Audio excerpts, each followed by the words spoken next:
Bismillahirrahmanirrahim. Assalamualaikum warahmatullahi wabarakatuh.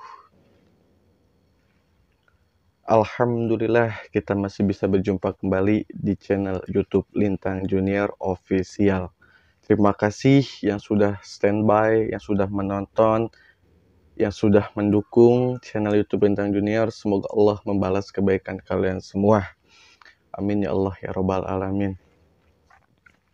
Semoga dimanapun kalian diberikan kesehatan, diberikan rezeki yang melimpah, dijauhi dari mara bahaya, baik yang zohir maupun yang batin. Kali ini saya akan membuat video tentang resiko menjadi spiritual ya. Nah, jadi ada beberapa resiko yang harus kalian ketahui ketika kalian ingin menjadi seorang spiritual. Nah, ini resikonya akan saya kasih tahu ke kalian karena ini saya ambil dari pengalaman saya pribadi. Jadi kita nggak ngomongin orang lain ya. Jadi saya akan menceritakan ini dari pengalaman saya pribadi, dari saya belajar sampai detik ini ya. Resikonya tuh apa sih menjadi spiritual? Nah, ini saya bukan menakut-nakuti kalian ya, tapi jadikan video ini, pengalaman saya ini jadi motivasi untuk kalian tuh lebih semangat lagi yang sedang belajar tentang spiritual. Nah, langsung saja kita mulai ke pembahasannya.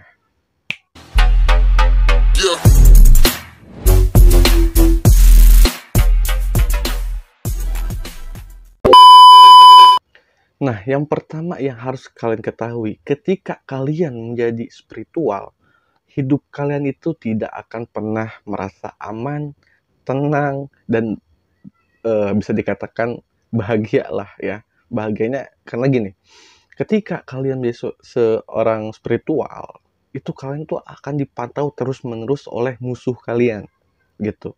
Yang kedua, ketika kalian tidurnya kalian itu tidak akan pulas, ya. Tidur tapi nggak tidur, ketika nggak tidur tapi seperti tidur. Nah, itulah kenapa bisa demikian.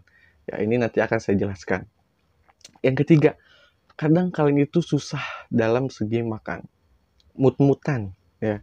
Yang keempat, kalian akan selalu dicaci, dihina, dimaki, bahkan direndahkan oleh orang lain. Itulah cobaannya. Nah, ini yang tidur nggak tidur tapi melek seperti tidur ini, kalau kalian sudah bisa menguasai meraga sukma, kalian itu akan pergi untuk menangani atau membantu pasien kalian. Jadi tidurnya kalian itu sebenarnya itu bekerja. Nah, meleknya kalian itu seperti tidur gitu loh. Dalam arti gini, ketika kalian melek, tapi pikiran kalian itu lelah. Ya kan, pikiran kalian lelah, batin kalian lelah. Secara zohir itu lelah. Jadi memaksa kalian itu melek, memaksakan, tapi tubuh kalian itu seperti tidur, jadi lemas seperti itu. Jadi seperti zombie lah kasar katanya.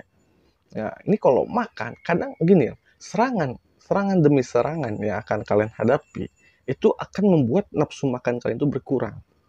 Ya, akan merasa nafsu makan kalian itu berkurang. Bahkan saya pernah mengalami ketika saya membantu orang lain. Nah, saya tuh dibuat nggak nafsu makan, jadi perut itu kembung, ya, kembung, pengennya tuh minum, tiba-tiba pengen minum, seperti itu. Jadi kayak kembung. Itu nasi itu nggak masuk, nggak mau, nggak nafsu aja bawaannya. Nah, itu bisa seperti itu. Kadang ada lagi badan kalian tuh sehari itu kalau normal paling berapa jam? Paling berapa jam? Dari 24 jam itu paling 3 jam. Itu pun dibagi dari 24 jam itu dibagi, misalnya siang 1 jam, sore 1 jam, malam 1 jam. Seperti itu. Kenapa seperti itu? Karena kalian itu dikontrol, selalu serangan demi serangan itu akan kalian hadapi setiap harinya selagi masalah pasien ini belum tuntas gitu. Jadi kalau orang spiritual melawan dukun atau orang jahat, dukun itu akan terus menerus mengintai kalian setiap harinya gitu. Setiap harinya, kalau kalian nggak kuat-kuat mental, kan bisa hancur. Terus terang, yang hancur itu bukan zohirnya, tapi secara batin. Nah, itu akan hancur. Organ tubuh kalian itu, waduh, pokoknya nggak karuan lah. ya, yang di dalam badan kalian itu nggak karuan rasanya. Bisa dari paru-paru, usus, lambung, pokoknya organ tubuh kalian itu ya secara batin itu acak-acakan lah. Pokoknya luka lah, seperti itu bisa dikatakan, karena serangan demi serangan itu terus. Hidup kalian tuh nggak bakal enak, ibaratnya begitu. Dari keluarga bisa jauh, ketemu keluarga bisa beberapa hari doang, bisa seminggu 3 kali atau 2 kali, misalnya seperti itu. Karena kenapa? Karena kalau ketika kita menangani pasien itu bahaya, sangat resiko kalau kita itu dekat-dekat dengan orang gitu loh, dengan keluarga misalnya, itu sangat bahaya sekali. Kenapa? Karena santet itu juga bisa nyasar, ya, santet itu bisa nyasar gitu loh. Yang tadinya mau ke kita itu bisa ke samping kita, atau ada yang diisi rumah. Contoh gini, saya tidur di rumah ada 4 orang, itu saya, orang tua, sama misalnya kakak. Nah itu santet itu mau ngejar saya, mau mengenai saya, tapi berhubung sayanya lagi ibaratnya lagi fit atau lagi hoki lah bahasanya, itu bisa nyasar ke orang tua atau ke kakak, bisa seperti itu bisa terjadi gitu. Jadi banyak sekali resiko. Nah sekarang saya kan menceritakan ini lagi saya tangani, ini pasien dari Malaysia. Ya alhamdulillah mungkin sekitar 2 bulan lebih lah ya, kurang lebih 2 bulan lah. Nah ini yang tadinya bapak ini tidurnya susah, suka ngomel-ngomel, suka marah-marah ke anaknya, buat jalan juga sakit terus kakinya, pokoknya udah habis banyak lah, mungkinnya obat-obatan pun udah nggak kehitung, rumah sakit pun udah nggak kehitung, mungkin beliau berobat ya ke medis, secara medis apa non medis udah beliau lakukan sampai habis banyak. Alhamdulillah beliau DM ke Instagram saya, beliau konsultasi, nanyakan bla bla bla bla. Ya, alhamdulillah saya tangani di situ. Tadinya saya tidak mau tuh karena gini, jarak Indonesia dengan Malaysia itu bisa dikatakan kita berbeda negara ya, berbeda negara. Otomatis kita pun ke sana itu penuh dengan resiko. Kenapa? Contoh gini, ketika kalian berpergian akan berbeda tempatnya. Contoh, kalian pergi ke gunung gede, misalnya ke gunung gede, itu penjaganya beda ya dengan gunung yang ada di Gunung Salak, itu berbeda. Nah, contoh seperti itu. Ketika kita ke Malaysia, itu penjaganya atau penghuninya, perbatasan di situ itu berbeda. Kita tuh harus tahu. Kita tuh harus tahu di sana seperti apa, yang jaga seperti apa, kita sanggup apa enggak, gitu. Enggak, jadi enggak main-main. Kalau tentang dunia spiritual pun kita nggak main-main. Kalau kita bicara tentang keyakinan kita ini udah diuji, ya. Ibaratnya kita ini udah dididik lah. Gimana caranya hal yang mustahil itu jadi terjadi. Hal yang nggak mungkin bagi kalian itu bisa bagi kita, gitu loh.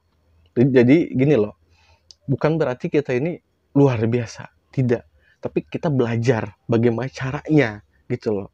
Agar semua itu bisa. Karena di dunia ini nggak ada yang mustahil selagi kita yakin. Dan lagi, apapun yang kita lakukan, kita harus meminta ridhonya yang maha kuasa. Tanpa itu tidak akan terjadi. Sehebat apapun kalian, sesakti apapun kalian, tanpa ridhonya yang maha kuasa mengabulkan doa kalian, itu nggak akan terjadi. Bukan berarti di sini doa saya terkabul terus ya, bukan berarti seperti itu. Tapi saya mencoba gimana caranya agar doa ini bisa dikabul secepatnya, seperti itu. Dengan apa? Dengan rasa yakin. Kita bersungguh-sungguh, ya. Kita bersungguh-sungguh meminta pertolongan yang maha kuasa. Bukan kita yang sakti, tapi yang maha kuasa, yang lebih sakti, yang lebih maha besar, yang lebih dari segalanya. Kita hanya berikhtiar, menjalankan, berusaha untuk membantu sesama. Nah lanjut, orang Malaysia itu sudah konsultasi ke saya tangani. Ternyata pas saya cek di kakinya itu ada seperti ulat, lebih lebih ke kayak bilatung sih ya, tapi bukan bilatung putih, bukan ya. Jadi warnanya itu kayak hitam kecoklat-coklatan pekat begitu. Nah itu banyak sekali di kakinya yang membuat setiap hari kalau tidur itu nggak bisa tidur. Yang dia baca Quran, yang dia selalu baca Quran nih, bapak ini selalu baca Quran itu dihafal, lupa semua bacaannya. Kalau baca surat pendek sering ngaco, itu pokoknya badannya itu banyak ulat kayak bilatung gitu yang menggerogoti. Nah, jadi kayak seperti memorinya, saraf-sarafnya itu lumpuh, digerogoti, yang tujuannya itu untuk menyiksa si bapak ini agar sakit terus perlahan meninggal seperti itu. Alhamdulillahnya mungkin bapak ini kalau nggak salah seingat saya udah 2 tahunan lah lebih beliau berobat ke sana ke sini, ketemu saya itu baru berapa bulan, 2 bulan, kurang lebih 2 bulan lebih, udah konsultasi sama saya, udah saya tangani, saya ke sana, maksud saya sukma saya ke sana, bukan saya ke sana, udah ditangani itu sekitar 1 bulan penuh kita geber, ya keluarga dengan saya itu komunikasi, saya suruh lakuin ini, saya lakuin ini, saya sambil kerjain terus. Alhamdulillah ada perubahan, yang tadinya sulit tidur, yang sering ngomel, yang tadinya untuk menghafal, mengingat itu sulit, sudah membaik. Pokoknya alhamdulillah sekarang ini sudah membaik. Sekarang ini sudah membaik dan alhamdulillah udah bisa dikatakan sehat lah. Alhamdulillah. Terus nggak lama dari kata sehat, ya orang ini yang mengerjai si korban atau si bapak ini tahu kalau bapak ini sudah sembuh karena sudah pergi berkeliaran naik mobil, sudah pergi nyari tempat nyari angin lah, keluar ke taman di Malaysia ya. Nah ini orang ini mungkin ngerjain lagi, ya ngirim dukun santet lagi untuk mengguna-guna si bapak. Dan pada akhirnya saya bilang rumah bapak itu harus dipagar ya. Jadi serangan itu tidak masuk ke rumah bapak. Nah dipagar ya. Nah itu lumayan lumayan beresiko juga kalau nggak dipagar, karena langsung bisa, walaupun saya cover atau walaupun saya berada di depan barisan keluarga beliau ya, jadi saya ini menjadi tameng ya, selama kurang lebih 2 bulan ini saya tuh menjadi tameng keluarganya beliau. Apapun yang terjadi itu saya yang hadepin, apapun yang terjadi, serangan bisa demi serangan itu saya yang di depan, kena saya duluan. Saya coba terus menerus, pada akhirnya saya pun lelah, fisik saya lelah, badan saya drop, pikiran juga udah kacau ya, karena saking lelahnya. Karena mungkin kalau masih di Indonesia itu tenaga itu tidak akan keluar 100% ya, karena masih di Indonesia. Tapi ketika kita di luar negeri, kita harus keluar, itu butuh power tenaga yang sangat luar biasa ya. Itu saya coba untuk dorong terus, saya paksakan terus raga ini, saya paksakan terus stamina ini untuk kesana, saya paksakan. Pada akhirnya saya pun drop ya, saya bilang ke keluarganya, Pak ini harus dipagar gitu, harus dipagar rumah ini, pakai bahan-bahan ini. Saya bilang begitu, medianya ini. Keluarga itu setuju, kita lagi pakai tahap bikin pagar, karena nggak mudah juga ya. Kita pakai jarak jauh bikin pagar itu nggak mudah juga, apalagi di luar Indonesia. Itu nggak mudah. Nah itu si dukunnya itu ketemu sama saya. Jadi sosok dukunnya ini mungkin seumuran kurang lebih 60-an lah, nggak terlalu tua lah. Itu ketemu saya, dia bilang gini, kamu jangan ikut campur. Mungkin yang pertama kamu bisa menghadapi, tapi saya belum tentu bisa kalah oleh kamu. Kata dia begitu, pakai bahasa Melayu. Saya bilang begini, mohon maaf, saya tidak kenal dengan Anda, dan saya di sini punya kewajiban untuk melindungi keluarga si bapak tersebut. Apapun yang terjadi, saya paling depan. Kalau kamu berniat jahat, berarti kamu harus langkahi dulu saya. Nah, si dukun ini bilang gini, saya akan membuat kamu dan keluarga ini, terutama anaknya. Jadi ada anaknya 2, laki-laki ini yang support ya, yang selalu komunikasi dengan saya, yang membantu kesembuhan si bapak lah intinya gitu. Jadi ada 3 target, anaknya yang 2 masih bapak ini mau dibikin sakit lagi. Kita sama saya jadi 4 orang. Saya bilang gini, kamu manusia, saya manusia. saya mati, kamu pun bakal mati, saya bilang gitu. Dan di sini saya punya keyakinan saya tidak akan mati oleh Anda, saya bilang begitu. Nah, di situ jadilah perang cekcok, akhirnya saya dapat luka. Ini baru saja terjadi, ini luka ini saya ngeluarin darah. Ini kedua kalinya, yang pertama nggak saya rekam atau saya foto ya, saya udah ngabarin ke keluarganya juga. Nih, saya dapat hadiah, apa, keluar kecap lah, kalau bahasa saya tuh kecap, saya ngeluarin kecap nih dari mulut gitu, padahal bukan kecap ya, tapi bahasa kita ini apa, teman-teman saya yang di dunia spiritual ini kecap bahasanya. Saya ngeluarin itu dan lumayan emang, karena fisik saya pun lagi drop ya. Kita paksakan ke sana dan menunggu media dipagerin, karena pagar ini harus kokoh. Jangan sampai nggak kokoh atau setengah-setengah. Percuma kalau setengah-setengah, itu paling bertahan berapa lama sih. Tapi kalau emang kokoh itu permanen, insya Allah ya. Insya Allah permanen. Selagi pagar itu kita akan buat, medianya juga kita harus cari. Karena di Malaysia sama di Indonesia tuh beda. Yang jualnya itu medianya itu beda. Ya, agak sulit juga di Malaysia untuk nyari medianya. Jadi kita butuh kesabaran, dan saya pun di sini diuji. Ujinya dalam arti kesabarannya, fisiknya, cara menanganinya. Kita pun harus mencari jalan keluar yang terbaik di sini. Makanya saya minta doanya dari kalian agar saya diberi kesehatan, ya, agar bisa terus membantu sesama dengan cara saya, dengan versi saya ya. Kita lanjut. Di situ si dukun ini juga terkena. Saya kena hantaman, dukun itu juga kena hantaman ya. Jadi sama, seimbang lah, jadi gitu. Nah, saya laporan. Nah, disinilah makanya saya bilang, saya buat video ini bukan untuk kalian yang setengah-setengah untuk menjadi spiritual ya. Tapi di sini kisah pengalaman saya, jadikan motivasi agar kalian itu lebih semangat lagi, agar kalian itu bisa lebih dari saya. Bukan saya berarti di sini saya luar biasa, enggak. Saya enggak berpikiran seperti itu. Tapi di sini saya hanya bercerita pengalaman saya agar kalian itu lebih hebat, lebih luar biasa, lebih membantu banyak orang lagi daripada saya. Karena tugas spiritual itu sebenarnya membantu sesama. Spiritual itu harus bisa menjadi apapun. Ketika di air harus bisa jadi air. Ketika di api harus bisa jadi api. Ketika ada di tanah harus bisa menjadi tanah. Ketika ada di udara harus bisa menjadi angin. Seperti itu. Itu spiritual itu harus bisa seperti itu. Ketika kita menghadapi anak kecil, seperti apa sikapnya. Ketika kita kedatangan tamu yang lebih dewasa, seperti apa sikapnya. Ketika kita bersama kiai sama ulama, seperti apa sikapnya.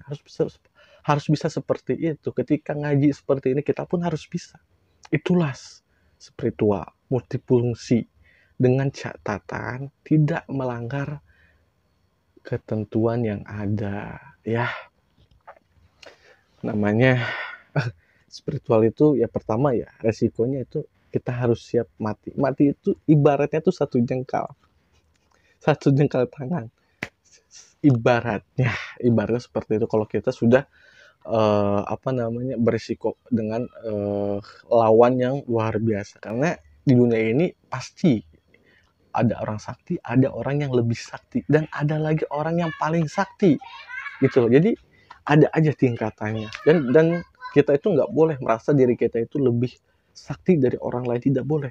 Kita tuh harus merasa lebih hina daripada orang tersebut, karena kita akan menjadi orang yang lebih baik lagi untuk kedepannya.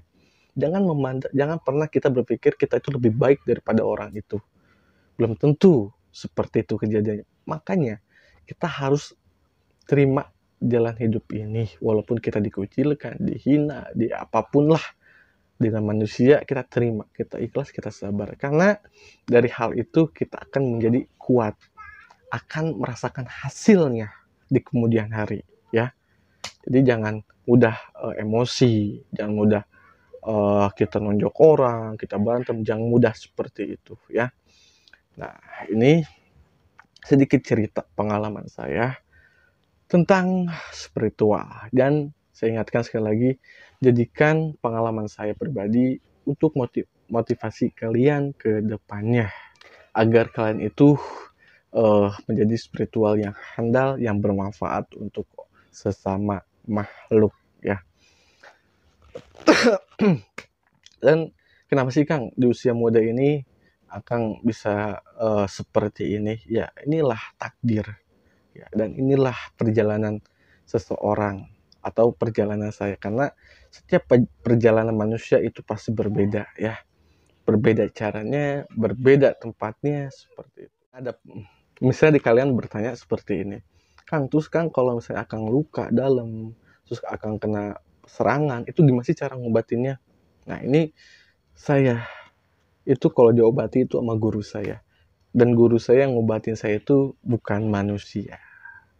Nah ini kalau kalian tertarik dengan guru saya yang bukan manusia, insya Allah saya akan bawakan ceritanya seperti apa pengalaman saya ketika saya diobati oleh beliau-beliau yang bukan manusia yang ngobatin saya. Saya akan ceritakan kalau kalian minat ya. Di sini pun saya kurang sehat ya, karena tadi baru saja saya kena seperti itu.